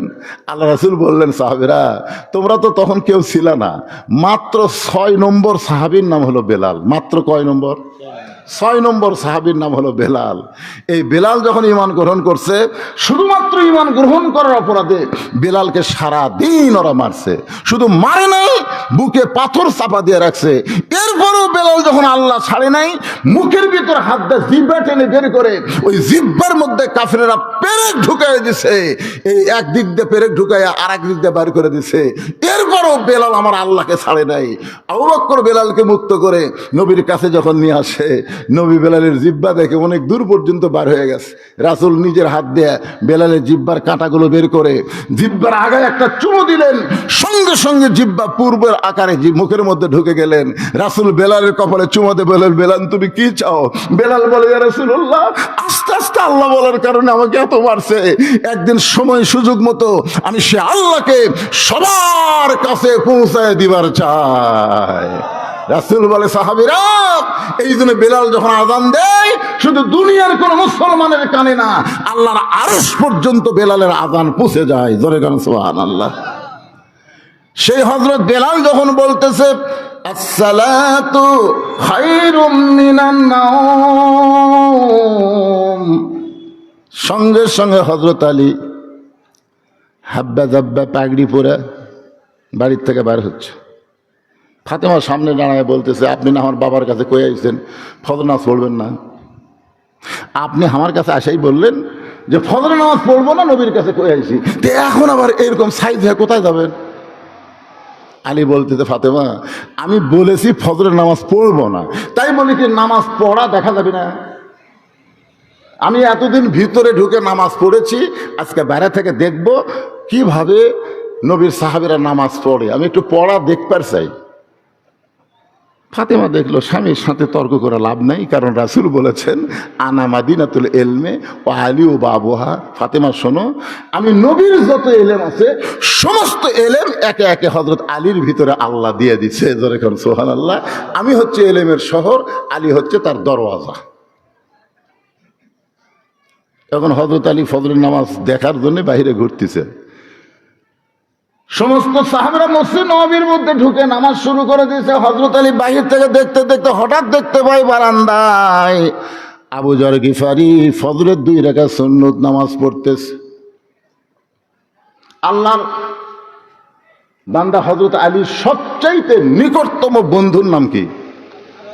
হ্যাঁ, এটা খেয়াল করবেন। আবু যর গিফারি হচ্ছেন সবচাইতে আপন নিকটতম বন্ধু। যখন ফাতেমা দুনিয়া থেকে বিদায় নিল, আবু যর গিফারিকে কিন্তু কবর খোঁড়ার কথা বলেছিল। জোরে কোন কথা ঠিক কিনা? ফাতেমা একটা শর্ত দিয়েছিল যে আমি পর্দা নিশি আমার কবর যেন দুনিয়ার কোনো খবর মানুষ না জানে, তবে আপনার একান্ত বন্ধু যদি থাকে তাই একটু বলবেন, সে যেন গোপনে কবর খনন করে দেয়। আবু যর গিফারি ফাতেমার কবর খনন করে দিয়েছে। সে আবু যর গিফারি মসজিদে নববীর বারান্দায় ফজরের সুন্নত পড়তেছে। হয়তো তাকায় দেখে, তাকায় দেখা মানে কি, এই 2 চোখ দেয়া একে চোখ বন্ধ করে দেখে, ইয়ানজুরু বিনুরিল্লাহ ইত্তাকু ফিরাসাতাল মুমিনিনা ফাইন্নাহু ইয়ানজুরু বিনুরিল্লাহ। চোখ বন্ধ করে দেখে হযরত আবু যর গিফারি শুধু নামাজ পড়তেছে না, নামাজের ভিতর দিয়ে আল্লাহর সাথে নিজের কলিজার মহব্বতকে একাকার করে দিচ্ছে। যখন সেজদায় গেছে, ওয়াসজুদ ওয়াক্তারিব, সেজদা হচ্ছে বান্দাকে আল্লাহর নিকটে পৌঁছায় দেয়। জোরে কোন সুবহানাল্লাহ। তো ওইটা দেখার পরে আর হযরত আলী বাইরে থাকতে পারে? দেখবার পাচ্ছে যে, আমরা দেখবার পাই না তো। কানার ভাগ্যে ধন মিলে না, সামনে পড়ে আছে সোনা, কানা দেখতে পায় না, মাটি মনে করে ফাইলা দেয়, হাতে তুলে নেয় না। কানার ভাগ্যে ধন মিলে না। যৌবন বয়সে কানা এক ওয়াক্ত নামাজ পড়েনি, বুড়া বয়সে মসজিদে যায়, যখন হয় চামড়া ঢিল, আল্লাহর সাথে দেয় মিল। কি সারা জীবন ঘুষের চাকরি করছে, চাকরি যখন রিটায়ার হচ্ছে তখন আল্লাহর কাছে কান দিচ্ছে আর বলতেছে, আল্লাহ আমি আর জীবনে ঘুষ খাবো না, আল্লাহ আমি আর ঘুষ খাবো না, আল্লাহ আমি আর ঘুষ খাবো। 2 কান্দের ফেরেশতাকে আল্লাহ এর কান্দ থোড়া থাকে কি লাগবো? যতদিন ঘুষের চাকরি করছে ততদিন তওবা করেনি, এখন চাকরি গেছে আর তওবা করতেছে। যৌবন বয়সে শয়তানের কাম করে বুড়া বয়সে মসজিদে যায়, মসজিদে আর বসবার পারে না, সিয়ার যায়। কি মসজিদে নামাজ পড়লে 27 গুণ সওয়াব হবে, 27 গুণ সওয়াব হবে। কিভাবে নামাজ পড়লে? কোন মসজিদে যে আপনি নামাজ পড়লে 27 গুণ সওয়াব হবে, এই 27 গুণ সওয়াব কিভাবে হবে? জামাতে নামাজ পড়লে। জোরে কান কি করে জামাত পড়লে? জোরে কান কিভাবে নামাজ পড়লে? জামাতে নামাজ পড়বার গেলে পায়ের গোড়ালির সঙ্গে গোড়ালি মিল করে কাতার সোজা করে দাঁড়াতে হবে। জোরে কান কথা ঠিক কি না? হ্যাঁ, 2 চেয়ার কাতারের মধ্যে বসে গেছে, 2 চেয়ার। কে চেয়ার আলার পাও কুটি, তোমার পাও কুটি। সামনে কাতার ফাঁকা থুয়া পিছনে কাতার যদি পুরা করে সামনে কাতার মাকরু হয়ে যায়, তাহলে 2টা চেয়ার থাকা মানে কাতার ফাঁকা। তাহলে আপনাকে দায়িত্ব কি? 4 জন মানুষ ওই চেয়ারের 4টা পাও কান্দত দিয়ে অকসহ, ফেলে দেওয়ার দরকার নেই, অকসহ কান্দত 4 জন নেবেন, 4 জন 4 পাও ধরে কান্দত করে বারান্দাত লিয়ে সব থুয়ে দিবেন। যে আমরা ইয়ের কি মারবে আসিনি, আমরা 27 গুণ সোয়া বলি বেড়াচ্ছি রে। তোর কারণে আমাকে জামাত দেখা হবি, মায়ের গোড়ালির সঙ্গে গোড়া লাগবে। পড়বার যদি চাস বারান্দাত পড়, ভিতরে লয়। কথা কন না কেন ভাইজান, কথা কন না কেন? যৌবন বয়স থেকেও ব্যক্তি যদি নামাজ পড়তো, বুড়া বয়সে আল্লাহ তাকে পেনশন দিয়ে দিত। পেনশন বোঝেন? যে লোকটা 60 বছর সরকারি চাকরি করে, বুড়া বয়সে তাকে চাকরি করা লাগে, বসে থেকে পেনশন খায়। তো 60 বছর পর্যন্ত 5 ওয়াক্ত নামাজ জামাতে আদায় করছে। এখন যদি জামাতে নামাজ পড়বে না পড়ে, অসুস্থ হওয়ার কারণে যেখানেই নামাজ পড়বে আল্লাহ পেনশনের সওয়াব তার আমলনামায় দিয়ে দিবে। দরকার কথা ঠিক না? একটু মনোযোগ দিয়ে শুনবেন। আবু যর গিফারির কাছে হযরত আলী দাঁড়ায়া ফজরের 2 রাকাত সুন্নত নামাজ আদায় করছে। সুন্নত নামাজ আদায় করেছে, আলী সালাম ফেলেছে। আবু যর গিফারি কোনার ঘুতে দিয়ে বলতেছে, কে ভাই এসার সময় কি করলে? তুমি যখন নবীর সামনে বললে আমি তখন তোমার কাছে ছিলাম, তুমি যে বললে আজ থেকে ফজরের নামাজ পড়বো না, তো নবীর কাছে এই কথা বলে তুমি আবার এখন কি করলে? আলী বলতেছে, এই আমি বলছি ফজরের ফরজ পড়বো না, তাই বলে কি সুন্নত পড়া যাবে না? যেই বলেছে আমি না হয় ফজরের ফরজ পড়বো না, তাই বলে কি সুন্নত পড়া যাবে না? আবু যর গিফারি মুখে আঙ্গুল ঢুকাইছে। এই কারণেই আল্লাহ রাসূল বলেছেন, আমার পরে তোমরা যদি কারো কাছে কিছু পাবার চাও তাহলে আমাকে না পাইলে তোমরা আলীর কাছে যাও। প্রত্যেকটা সাহাবী বিশ্বাস করতেন ইসলামী ভার্সিটির প্রিন্সিপাল হচ্ছেন আল্লাহর নবী, আর ভাইস প্রিন্সিপাল হলো হযরত আলী। ধরে কান সুবহানাল্লাহ।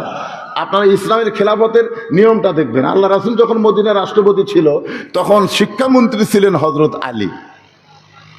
সুবহানাল্লাহ না কেন? ধর্মমন্ত্রী আবু বকর, অর্থমন্ত্রী ওসমান, আইনমন্ত্রী ওমর। গেল আবু বকর রাদিয়াল্লাহু যখন মদিনার খলিফা ছিলেন তখন শিক্ষামন্ত্রী হচ্ছেন হযরত আলী। সুবহানাল্লাহ না কেন? ওমর ফারুক যখন মদিনার খলিফা তখন শিক্ষামন্ত্রী হলেন হযরত আলী।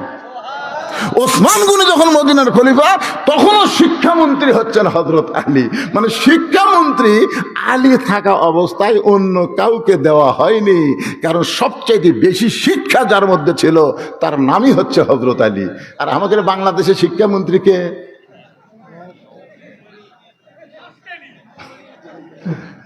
এই জন্যই তো আকডম বাগডম ঘোরাডম সাজে ঢাক ঢোলক ঝাঁঝর বাজে ব্যস্তে ব্যস্তে চললো ঢুলি ঢুলি গেল কমলা ফুলি।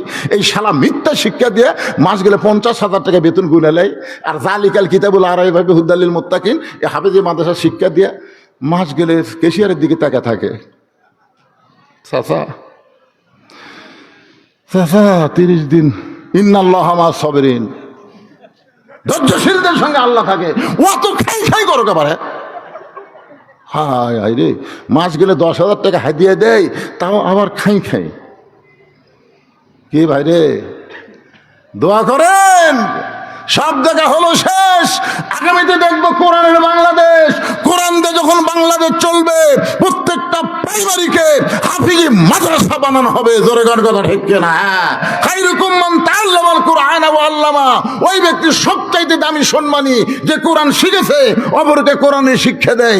মিথ্যা শিক্ষা দিয়ে তোমরা মাস গেলে 50,000 টাকা বেতন পাও, আর আল্লাহর কোরআনের সুন্দর শিক্ষা দিয়ে তাদের বেতন নাই কেন? একজন কত ঠিক, বাদ বাকি কি ব্যাঠি? খালি মরে দেখেন মরে দেখেন। আপনার বেটা যদি কবরের পাশে দেয় বলে আইরে আইটি নায়ে ভরা দিয়ে নালে গেল বোয়াল মাছে তাই না দেখে বদল নাচে। রাস্তাকে আল্লাহ ওই বাপের কবরের পাশে কি করতে চায়? যেটা পড়িছে সেটাই পড়তেছে, যেটা পড়িছে সেটাই পড়তেছে। আর যদি আপনার বাচ্চা আপনি মরে যাওয়ার পরে কবরের পাশে গিয়ে সূরা ফাতিহা তেলাওয়াত করে, সূরা ইখলাস তেলাওয়াত করে, দরুদ শরীফ তেলাওয়াত করে, আস্তাগফিরুল্লাহ তেলাওয়াত করে, যদি চোখের পানি বের করে বলে রব্বানা যালামনা রব্বিরহামহুমা কামা রব্বায়ানি সগীরা, ফেরেশতা বলে আল্লাহ কি করব? আল্লাহ বলে কবরের মধ্যে দেহ থাকবে, আর পাখিটাকে আমি আল্লাহ ওই সন্তানের দোয়ার কারণে ইল্লিন নামক জান্নাতের বাগানে রেখে দিলাম। শিক্ষামন্ত্রী হযরত আলী। একটু মনোযোগ দিয়ে শুনবেন, বিরক্ত হচ্ছেন? আবু যর গিফারি মুখে আঙ্গুল দিছে, বাবা আর কোনো কথা কওয়া লাভ নেই, কি বলতে কি ভুল হয়। কারণ আল্লাহ রাসূল দুনিয়া থেকে বিদায় নেওয়ার পরে প্রত্যেকটা সাহাবী হযরত আলীকে ওস্তাদের মতন সম্মান করতেন। আপনারা বলেন তো ইসলামে ওস্তাদের সম্মান কম না বেশি? একেবারে মুরব্বীকে রাগ করে গেল নাকি ওরা? হ্যাঁ আচ্ছা ঠিক আছে যান, আবার আশা লাগবে কিন্তু না, খুব ভালোই লাগতেছে।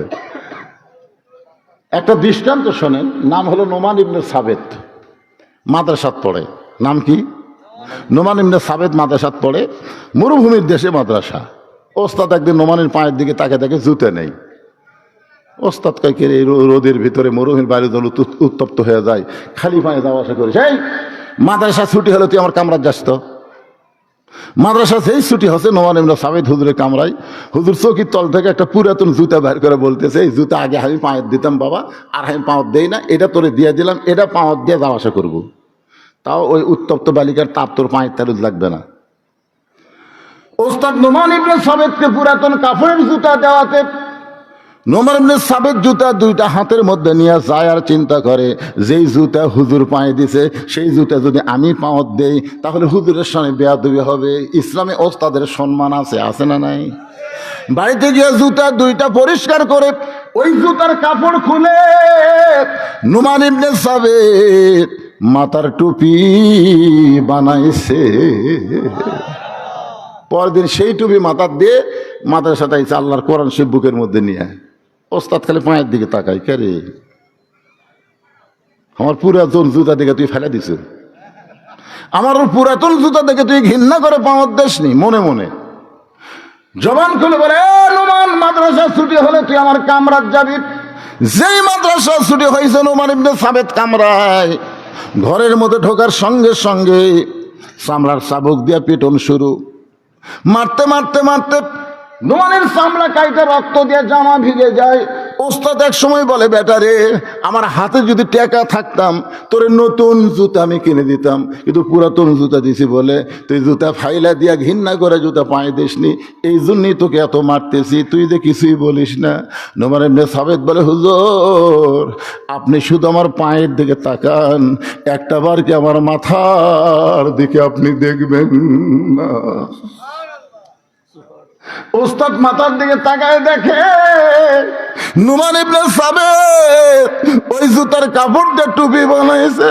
ওস্তাদ বুকের মধ্যে চাপটে ধরে বলে, বাবা রে, একটা বার যদি আমারে বলতা যে হুজুর জুতার কাপড় দিয়ে মাথার টুপি বানাইছি, তাহলে তোরে তো এত মারতাম না। নোমান ইবনে সাবেত বলে, হুজুর কয়েকদিন আগে আমি স্বপ্নে দেখলাম আল্লাহর কোরআন শিখতে গিয়া ওস্তাদের হাতে যত জায়গায় ছাত্র পিটন খাবে, ওই জায়গায় জাহান্নামের আগুন কোনোদিন লাগবে না। হুজুর আমাকে আরো মারেন, আমাকে আরো মারেন। আল্লাহর কোরআন পড়তে পড়তে জাহান্নামের আগুনকে আমার বড় ভয় লাগে। আল্লাহর কোরআনের ওসিলায় আল্লাহ যেন আমাকে জান্নাত দিয়ে দেয়। ওস্তাদ বুকের মধ্যে নিয়ে বলে, নোমান রে, আমি ওস্তাদ হয়ে দোয়া করলাম আল্লাহ যেন জগৎ বিখ্যাত আলেম তোরে বানায় দেয়। ওই নোমান ইবনে সাবেত হলেন ইমামে আজম আবু হানিফা। এখন বলেন, ইসলামে মাদ্রাসায় ওস্তাদের সম্মান আছে না নাই? জোরে গান আছে না নাই? বাজান, এই কারণেই সম্মান, এই কোরআনের সঙ্গে তারা সম্পর্ক করে। আমাকে ওয়াজ শুরুর সময় বলেছে, হুজুর ওয়াজের একটা সময় আপনি একটু জনগণকে বলবেন এই মাদ্রাসার জন্য তারা যেন প্রাণ খুলে দান করে। আমি আপনাদের কাছে মাত্র 100টা কোরআন শরীফ চাই, মহিলা এবং ছেলে মাদ্রাসার জন্য 100টা কোরআন শরীফ আপনারা দান করবেন। বাবা, যাদের বাপ মা কবরে গেছে, যাদের দাদা দাদি কবরে গেছে, নিজেও কবরে যাবেন, পৃথিবীর শ্রেষ্ঠ দান হলো নবীর মাদ্রাসায় একটা কোরআন, একটা কোরআন শরীফ মাত্র 500 টাকা। আপনি 500 টাকা দিবেন, আল্লাহর নবীর মাদ্রাসায় একটা কোরআন দান করার সওয়াব আল্লাহ আপনাকে দিয়ে দিবে। কত টাকা কত হালে কত দিকে চলে গেছে। পৃথিবীর শ্রেষ্ঠ দান হলো একটা কোরআন। যদি আপনি বলেন হুজুর আমি 2টা কোরআন দিব, তাহলে 1000 টাকা দিবেন। বাপমার রুহের মাগফিরাতে যদি মনে করেন 4টা দিব, 2000 টাকা দিবেন। না পারলে একটা কোরআন শরীফ বাবদ মাত্র 500 টাকা। পৃথিবীর শ্রেষ্ঠ দান নবীর মাদ্রাসা একটা কোরআন। বাজান, পকেটে টাকা থাকলে কৃপণতা করেন না, হতে পারে জীবনের শেষ দান হতে পারে, এর জন্য একটা কোরআন শরীফ দান করবেন। আপনাদের শ্রেষ্ঠ দান এই মাদ্রাসা একটা কোরআন। ছেলেরা কোরআন শরীফ পড়বে, আপনি কোরআন কিনে এনে দেওয়া লাগবে না, আমার হাতে 500 টাকা দিবেন। 500 টাকা দেওয়া মাত্রই আল্লাহ আপনার আমল নামে একটা কোরআন দানের সব দিয়ে দিবে। এতগুলো মানুষের মধ্যে কি একজনের মন গলতিছে না? হ্যাঁ, লগত বাজান, লগত দেওয়া লাগবে, লগত। হ্যাঁ, আচ্ছা, যে কটা পারে তার লগত দেখ, আপনি নাই কালি দেন, অসুবিধা নেই। এই সাইডে একজন সিয়ারলে বসা দেখবি, অত দূর ঘুরে ঘুরে টেপ একটা করছে, মানে যাত্রার প্যান্ডেল দেখছেন। 100 জন আল্লাহর বান্দা, উঠবেন না। আবু যর গেফারের কাছে হয়তো আলী বসে আছে, বুঝতেছেন না? ফজর নামাজ পড়বি না, আর সুন্নত পড়তেছে, তারপরে কি হবে? এবারে আমার হাতে এখন একটাও এলো না, দোয়া করা লাগতেছে না। এই তো মাশাআল্লাহ, স্টেশন মাস্টার হাবিবুর রহমান কোরআন শরীফ বাবদ সর্বোত্তম 500 টাকা দান করেছে। আল্লাহ দানকে কবুল করেন। আর একজন আল্লাহর বান্দার নাম কয়নি, হানিফ আবু হানিফার নাম আওয়াজ হচ্ছিল। আল্লাহ হানিফ নামে একজন আল্লাহর বান্দা কোরআন শরীফ বাবদ 500 টাকা দান করেছে। আল্লাহ দানকে কবুল করেন। আর একজন আল্লাহর বান্দা কোরআন শরীফ বাবদ 500 টাকা দান করেছে। উঠবেন না ভাইজান, আপনারা দেখেন দেখাও সব রে, উঠবেন কেন? এতক্ষণ ওয়াজ করলাম, একজনও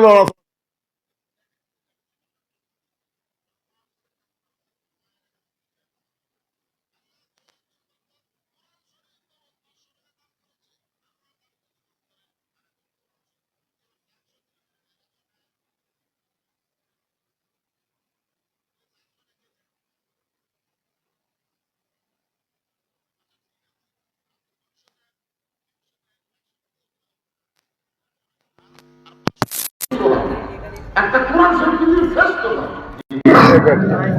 আল্লাহ তোমার একজন বান্দা কোরআন শরীফ বাবদ পিন্টু কি দিছে? 500 টাকা দান করেছে পিন্টু কোরআন শরীফ বাবদ। আল্লাহ দানকে কবুল করেন। মায়ের নামে কে এনে দিল? হ্যাঁ, রয়েল নামি রয়েল। রয়েল 2টা কোরআন শরীফ বাবদ 1000 টাকা দান করেছে। আল্লাহ রয়েলের দানকে আল্লাহ আপনি কবুল করেন। আল্লাহ নেক নিয়ত নিগাসা পড়া আল্লাহুম্মা আমিন। মামুন কোরআন শরীফ বাবদ 500 টাকা। কিরে ঢাকার মোড়ের লোকের হাতে টাকা নাই নাকি রে? ঢাকার মোড় কি নাম তো? ঢাকার মোড় আব্দুল বাড়ি একটা। এই যে আরেকজন আল্লাহর মামুন বান্দা কোরআন শরীফ বাবদ 500। আব্দুল বাড়ি কোরআন বাবদ 500। আরেকজন নাম দান 500। আল্লাহ দানকে কবুল কর আল্লাহুম্মা আমিন। বাপ্পি কোরআন শরীফ বাবদ 500 টাকা দান করছে। মেয়েদের মধ্যে কোরআন শরীফ দেয়। আপনাদের বিশ্বস্ত লোক আছে ওটি? খালি বাপের জন্য মায়ের জন্য একটা কোরআন শরীফ দান করেন মা, আল্লাহ বাপ মার কবরকে জান্নাত বানায় দিবে। ভাইরে আপনাদের কাছে কি টাকা নাই? টাকা থাকলে দাঁড়িয়ে আছে। কবরের টাকাতে একটা কোরআন শরীফ দান করতেছেন না। আগামীকাল উষ্টা খায় পড়বেন, হাসপাতালে যাওয়া লাগবে, হাজার হাজার টাকা খরচ হবে। তখন কি করবেন? আর সাদকা তো তারুদ্দুল বালা, দান সদকা করলে আল্লাহ বালা মুসিবত সব দূর করে দেয়। 1 মণ 2 মণ ধান দেন যে হুজুর আমরা মাদ্রাসায় টাকা আনতে পারিনি, ধান কাটতেছি। এদের বৈশাখ মাসে দেখতেছেন না কি হারে শিল পড়তেছে? কুমিল্লায় সে হারে শিল পড়ছে, একটা শিল আদেশের করে। এদিকে ইরির ধান আপনার লাগাননি তো লেখে দেন না কেন? 2-1 মণ ধান লেখে দেন যে হুজুর আমার আবাদ হলে আমি 1 মণ ধান দেবো। কোরআন শরীফ যদি নগদ দিবেন না পারেন, বাকি লেখে দেন যে হুজুর আমি 2টা কোরআন শরীফ বাবদ 500 টাকা দান করবো, 1000 টাকা দান করবো, লেখে দেন। এই মাদ্রাসা চালাবার গেলে তো দান করা লাগবে রে ভাই। সবাই দান করেন আল্লাহর হস্তে। আপনাদেরকে আগে আদায় করছেন নাকি? বাড়ি বাড়ি আদায় করছেন?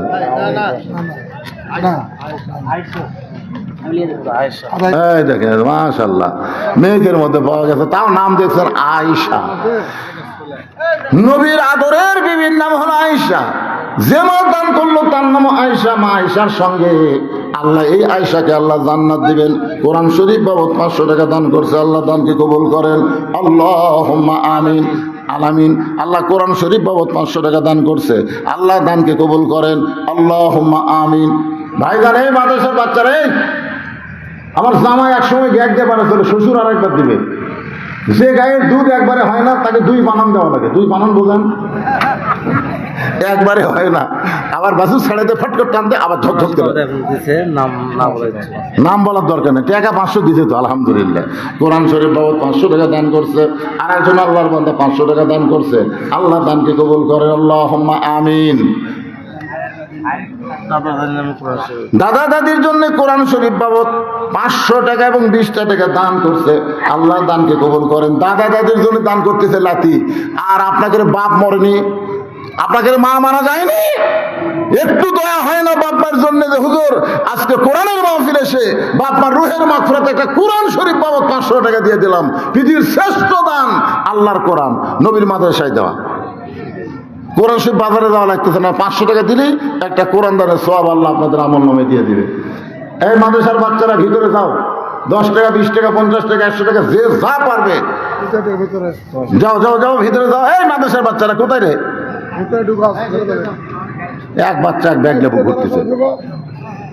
সবাই দেন, সবাই দেন। জীবনের শেষ দান মনে করে দেন, যে মনে করেন আর হয়তো আমার জীবনে দান করার সুযোগ নাই, এটাই হলো আমার শেষ দান, এই মনে করে দেন। দেন দেন, সবাই দেন বাবা, সবাই দেন। জিকির করেন লা ইলাহা ইল্লাল্লাহ, লা ইলাহা ইল্লাল্লাহ, লিল্লাহি তাকবীর। মেহেদি হাসান মায়ের জন্য 10টা কোরআন শরীফ বাবদ 5000 টাকা ধরে বলেন মারহাবা। আচ্ছা, এরকম 5000 10,000 টাকা দান করার লোক আছে?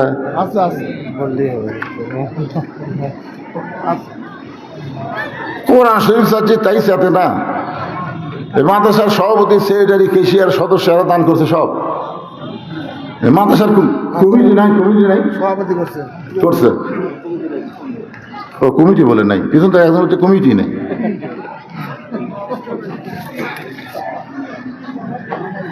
তাহলে এই টাকাটা কে নিবে ভাই? এই কমিটি যদি না থাকে। আছে আপনাদের এই মাদ্রাসার সভাপতি কে? হ্যাঁ, তাই দিবি না কিছুই?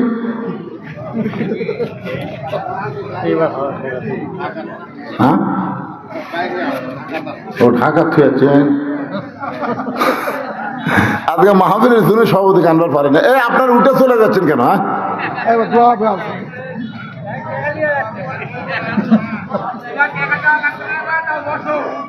হ্যাঁ হ্যাঁ, টাকা দেওয়ার কথা শুনলে শোনেন, অনেক ধান দেখতে পাবেন, অনেক ধান। সবগুলো ধান না বাদান, ধানের মতোই ঢপ, ধানের মতোই ঢপ। এত ধান, এত ধান, কয় বাতাস দে। তখন বড় একটা ফ্যান নামিয়েছে, এখন দেখছেন ধান সাইজ করার একটা ফ্যান নামিনি, ফ্যানের কাছে এরকম যখন ধরতেছে তখন ধানের মতোই ঢপ বাড়ে, উড়ে উড়ে চলে যায়, উড়ে উড়ে চলে যায়। তার মানে কি ওটা পাতান রে, সিটা পাতান। সিটা পাতান কোনো সময় ধানের সাথে থাকতে পারে না।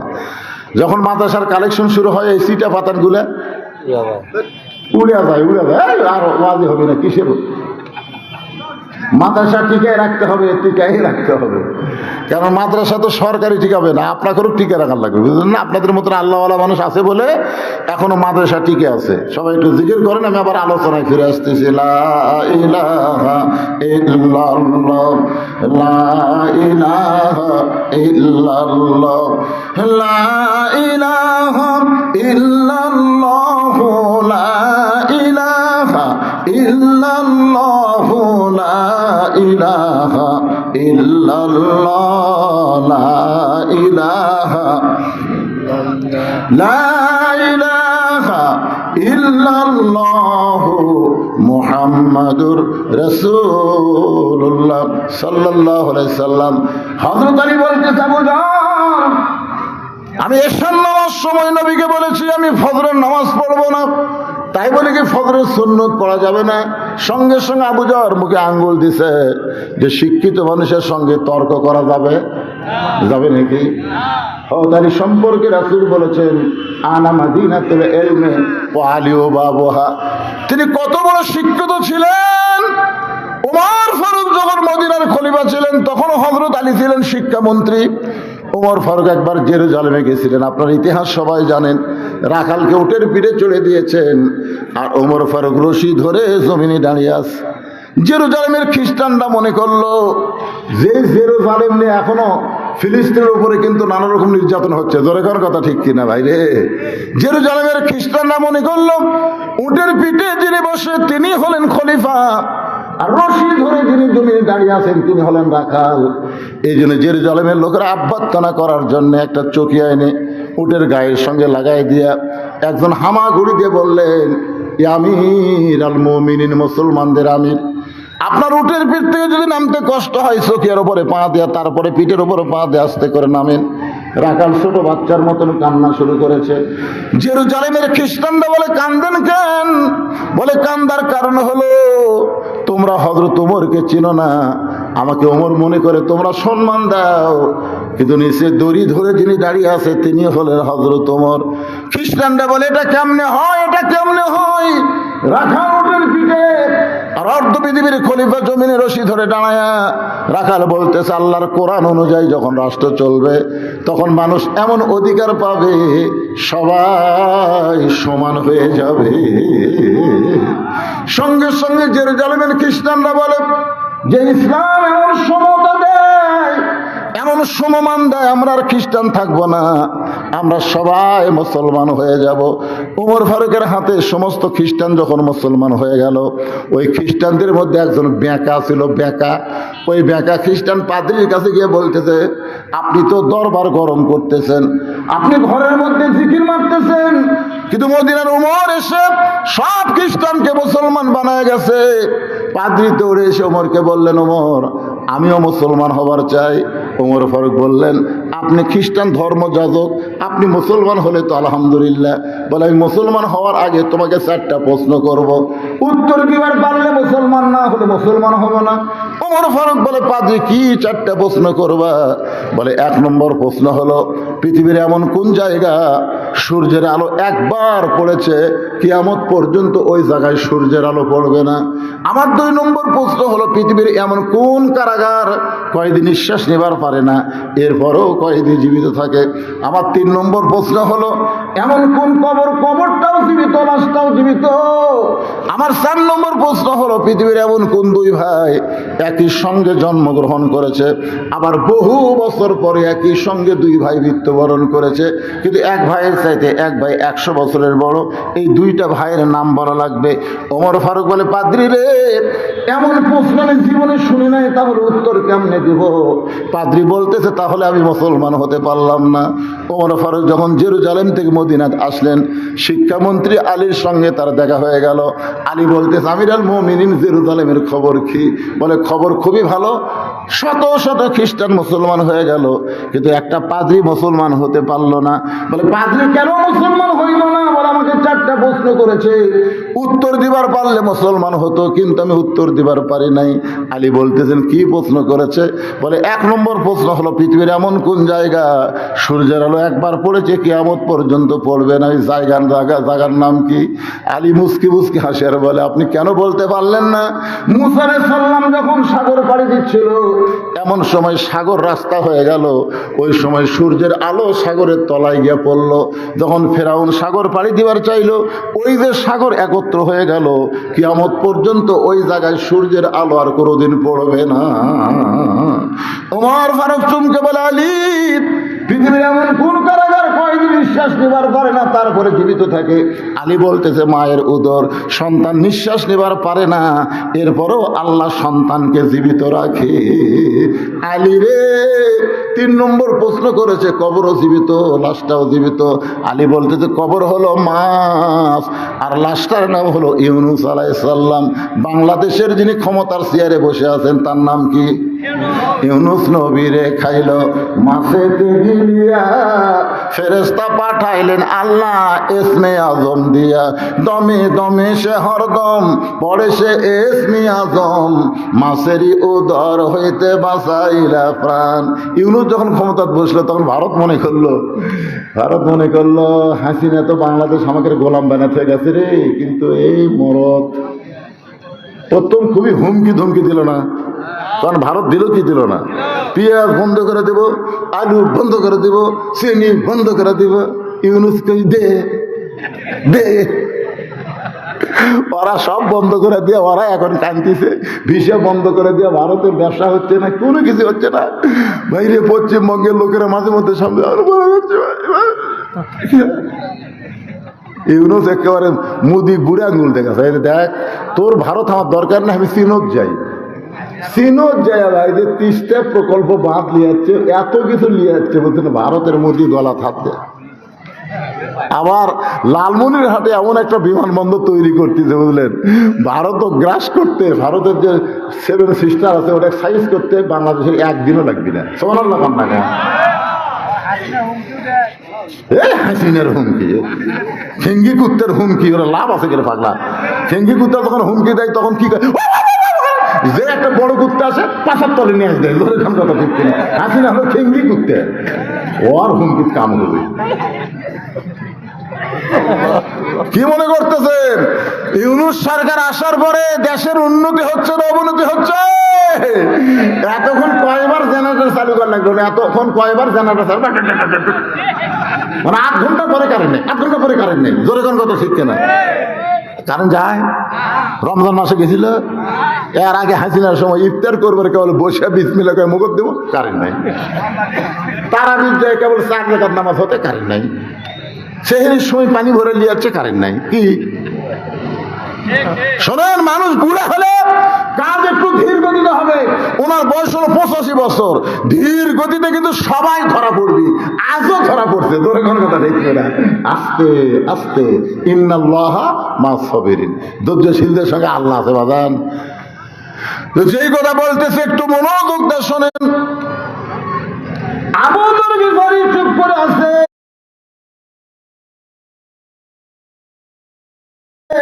কিছুক্ষণ পরে ফজরে যখন একই সঙ্গে জন্মগ্রহণ করেছে, আবার বহু বছর পরে একই সঙ্গে মারা গেছে। এই 2 ভাইয়ের নাম কি? বলতেছে, এক ভাইয়ের নাম হলো আজিজ আলাইহিস সালাম, আরেক ভাইয়ের নাম উযাইর আলাইহিস সালাম। কোরআন শরীফ পড়ে দেখেন, উযাইরকে আল্লাহ 100 বছর ঘুম দিয়েছিল, ঘুম থেকে চেতন করার পরে আবার 2 ভাই একই সঙ্গে কাফেরদের দ্বারা হত্যা হয়ে গেল। এখান থেকে বিশ্বাস হলো এক ভাইয়ের সাথে 100 বছরের বড়। ওমর ফারুক দৌড়ে আলীকে বুকের মধ্যে নিয়ে বলে, আলী রে, তুমি না থাক রাখলে আমরা ধ্বংস হয়ে যেতাম। ধরে কোন সুবহানাল্লাহ। সেই হযরত আলী যেই মাত্র বেলাল আকামা শুরু করেছে, কদ কামাতিস সালাহ, কদ কামাতিস সালাহ, সঙ্গে সঙ্গে হযরত আলী মারছে দৌড়।